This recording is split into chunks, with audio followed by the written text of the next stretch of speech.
And if we think about the second coming as more than an end time, but as an everyday event of the Spirit of Jesus coming into our lives and knocking us off balance, then there's a very real connection with the Feast of the Incarnation when we celebrate Jesus through His Spirit coming into our lives. We're told to keep awake and be ready. Isn't this the same as listening? As we look at the Gospel passage, it's clear that Matthew parallels Noah's encounter with God and Noah's resilience with our encounter with the Spirit of Jesus the Christ. We've already noted that the second coming does not necessarily mean that we have to look at Jesus coming as the end of the world. The Spirit of Jesus comes to us every day. How resilient we are to these close encounters of an extraordinary kind marks our living the way of Jesus. So Advent is the time we prepare for the coming of Christ, His Spirit, as we celebrate it on Christmas. Advent is more. It's a time for us to think about all those times when the Spirit of Jesus comes to us, all those everyday times that upset our limited, self-imposed humdrum. Advent is a time to listen to who we are, what we are doing, so that we can bounce back from missing those moments of encounter with the Spirit. But there is more than just bouncing out of and back. Advent is a time to think about bouncing forward. Thus, Matthew's reference to Noah is a bounce forward moment.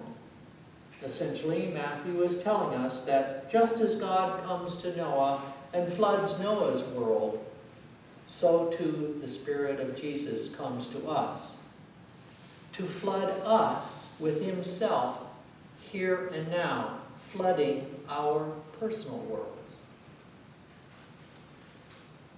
If we look back at Genesis chapters 6 through 9, that is the Noah story, the episode of the flood is world-changing.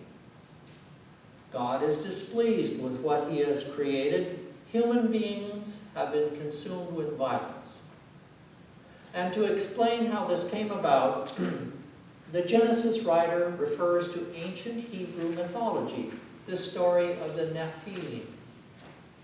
They were a super strong, human divine people. This human divine race was the result of heavenly being, referred in Genesis to sons of God, lusting after fair human women. The offspring were not good, and God was displeased with them. But Noah is favored by God, and they enter into a relationship in which God instructs Noah in great detail how to build the ark, as well as taking aboard his family, and 7 pairs of the clean animals, single pairs of the unclean animals, and pairs of the birds. Finally, there is the covenant between God and Noah, in which God favors Noah and his family, and the animals and the birds. The rainbow is the signature to that covenant. The Noah story follows upon and is closely associated with the creation stories. It's a singular event of extraordinary proportions.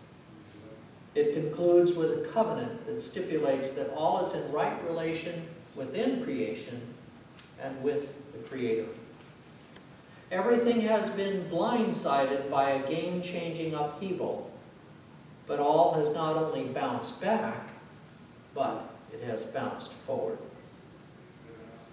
We return to Matthew. Obviously, Matthew is writing about an extraordinary event.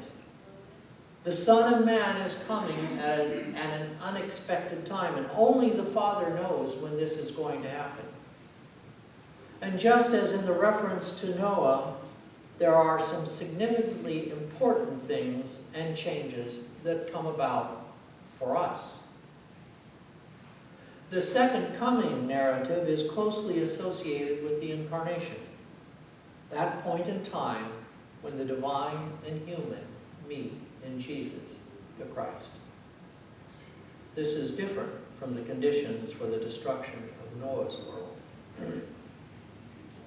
While on the surface, the gospel seems like a harsh comment for this pre-Christmas season, yet there is room for great optimism.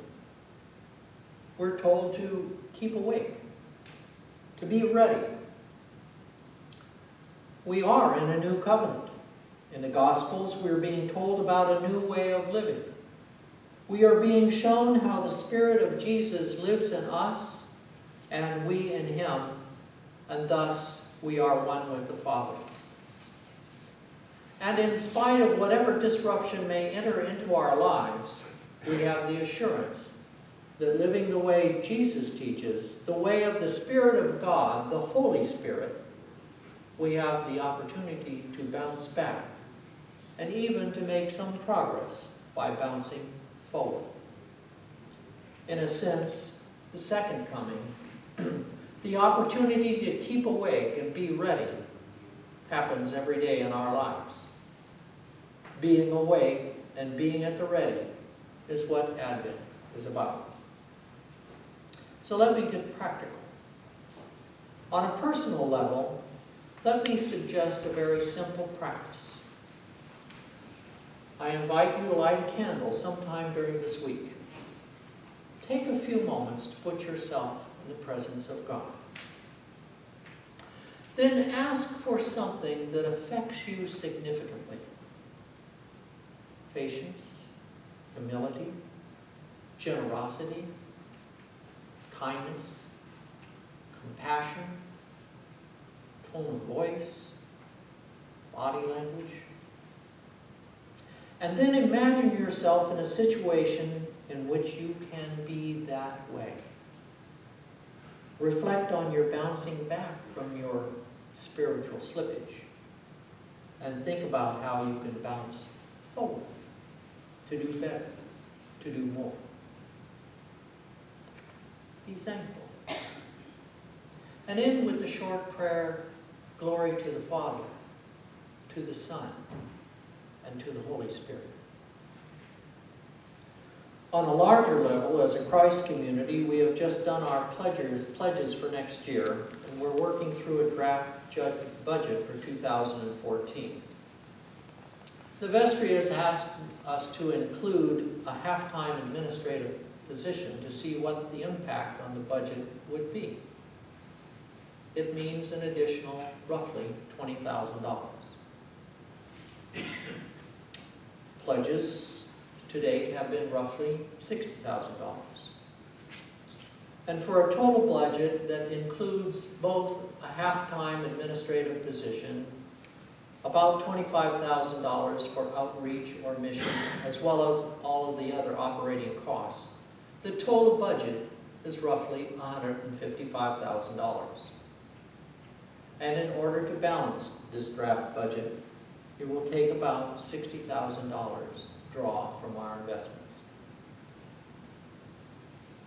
Just as individually we might listen carefully through our personal Advent exercise, as a congregation we can take this as an opportunity to listen carefully to our call to mission, an opportunity to bounce forward. We actually have a great deal of abundance to draw upon. The draft budget is not unreasonable. Collectively, we have abundant financial resources.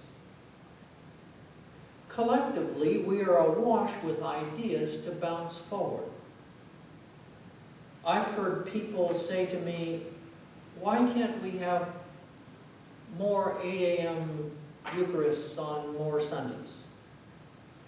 Someone suggested to me that why don't we have an occasional agape style Eucharist in a home? I heard a suggestion about partnering with another church to provide food for the hungry. An idea was floated about establishing satellite communities in Morton or PL or both. This all sounds crazy, doesn't it? But you and I know that if we wanted to pull off any one or all of these ideas, we could. We have the resources. Do I hear the Spirit nudging? So what is our personal response to Christ and His Spirit coming to us every day?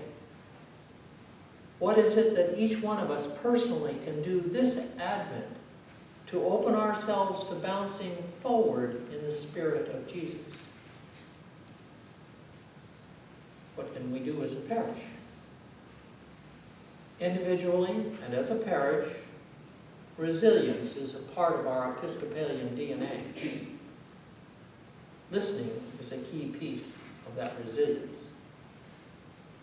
When the Spirit of Jesus enters into us and knocks us off balance, we have the potential not only to bounce back, but also to bounce forward.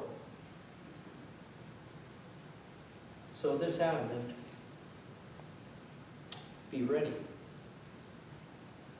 Listen carefully. Bounce forward. Amen.